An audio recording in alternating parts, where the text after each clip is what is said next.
হ্যাঁ, নমস্কার বন্ধুরা, জিভে জল চ্যানেলে তোমাদের ওয়েলকাম। তো দেখো, আজকে আমি কোথায় এসেছি? কলকাতা বুক ফেয়ারে এসেই খাবারের স্টলে ঢুকে গেছি।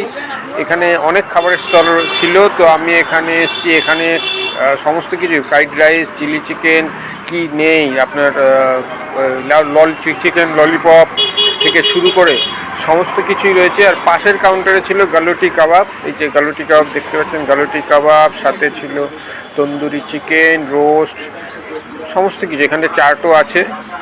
তো খাবারের পুরো পসরা সাজিয়ে বসেছে। এই যে এই দাদা গালুটি কাবাব দিচ্ছেন,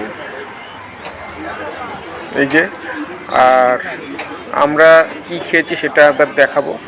কাবাব খাইনি, প্রচুর ভিড় ছিল, অনেক লাইন ছিল। তো আমরা নিলাম এই যে ফিশ ফ্রাই অল্প খেয়েও নিয়েছি আমি। সাথে দিয়েছে স্যালাড, আর এই যে সাথে কাসুন্দি। তো ফিশ ফ্রাইটা মোটামুটি ছিল, খুব একটা যে হাই ফাই ছিল বলবো না, মোটামুটি ছিল, খারাপ লাগে। তোমরা কি টেস্ট করেছো অবশ্যই জানি। টাটা।